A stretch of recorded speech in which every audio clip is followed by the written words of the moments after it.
As businesses grow, their structures become more complex to accommodate expanding operations. Two of the most widely used and effective models for managing large-scale organizations are the divisional and matrix structures. Both are designed to handle complexity, improve coordination, and enhance performance. However, they come with distinct advantages and challenges that companies must navigate strategically. The divisional structure, balancing autonomy and control. The divisional structure organizes a company into semi-autonomous business units based on product lines, geographic regions, or customer segments. Each division operates almost like an independent company with its own marketing, finance, operations, and human resources functions.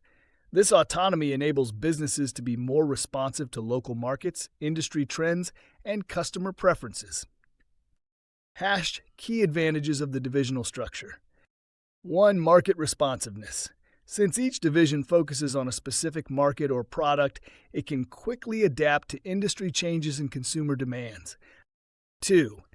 Clear accountability. Business units have defined goals and performance metrics, making it easier to measure success. 3. Specialized expertise. Employees within each division develop in-depth knowledge and skills related to their specific product or market. 4. Growth and expansion.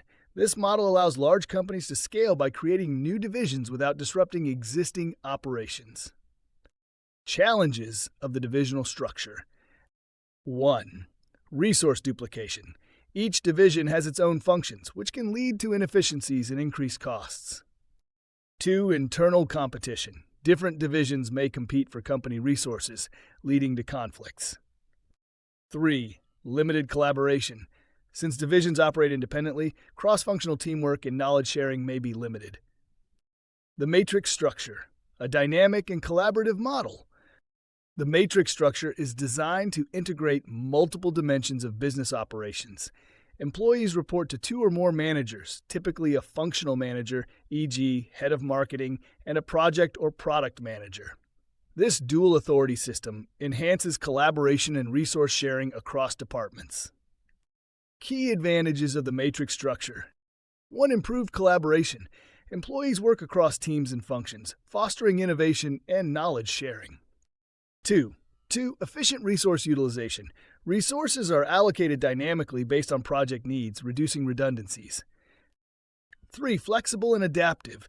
Organizations can respond quickly to market changes by restructuring project teams without overhauling the entire organization. 4. Encourages employee development. Employees gain experience working in multiple functions, enhancing their skills and career growth. Challenges of the matrix structure. 1. Complex reporting lines. Employees report to multiple managers, which can cause confusion and conflicts. 2. Slower decision-making. The need for approvals from different managers can delay decisions.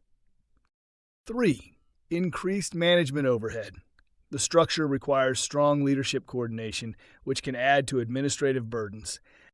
When to use these structures. Divisional structure is best suited for large corporations with diverse product lines, multinational companies, and firms needing a decentralized approach to decision-making. Matrix structure works well for industries requiring high collaboration, such as technology firms, consulting companies, and research organizations.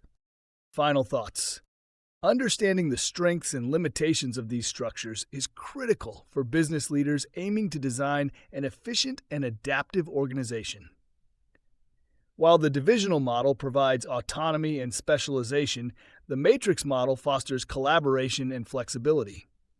Some companies even adopt a hybrid approach, blending elements of both structures to optimize their business operations. In the next lesson, we'll analyze real-world case studies of companies that have successfully implemented these structures and explore their outcomes.